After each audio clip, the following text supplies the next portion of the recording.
Hi, I'm Keaton from the Port Charlotte Public Library, back again with another rapid review.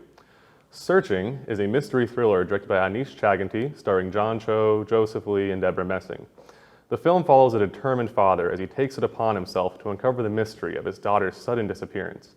Using the full extent of his cyber-sleuthing knowledge, he soon realizes there are secrets in places he'd never expect to find them. Let's get into the review. The most notable thing about Searching is that it has a unique method of presentation that's sort of the next step up in the found footage filmmaking genre.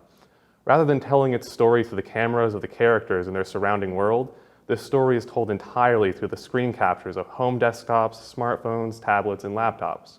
This style of presentation opened up so many creative ways to convey information and move the plot forward at an exciting pace. It may seem like somewhat of a gimmick at first, but by the end you'll fully appreciate how it makes this story one that's worth telling. Speaking of story, this one has some good twists and turns in it. It's not complex enough necessarily to blow your mind or leave you scratching your head wondering what you just saw, but it'll give you plenty of time to ponder the mysteries before they're finally unraveled. There is a bit of over-explaining from the characters when some of the bigger twists finally come out, and that can be a bit unsatisfying depending on how invested you are in the mystery. And as for the acting, there aren't a lot of positives I can recall.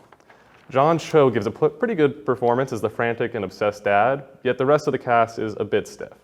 It kind of works in the context of the video calls and recordings that they appear in though, since everyday people on Zoom calls tend to not emote too much. But in some of the more intense scenes, this flaw can stand out a little bit more.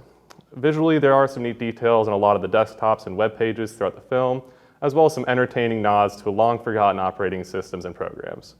However, given the nature of the film and how it's shot in addition to the financial restraints, since the film's budget was actually under $1 million, there wasn't much else they could really do in terms of cinematography. If you aren't interested in anything related to technology, sadly there's not much here for you to be interested in. Searching is a movie I'd recommend to just about anyone I know, but I'd be surprised if they told me it was their favorite film. If it piqued your interest at all, you can check it out now from any one of our wonderful Charlotte County libraries.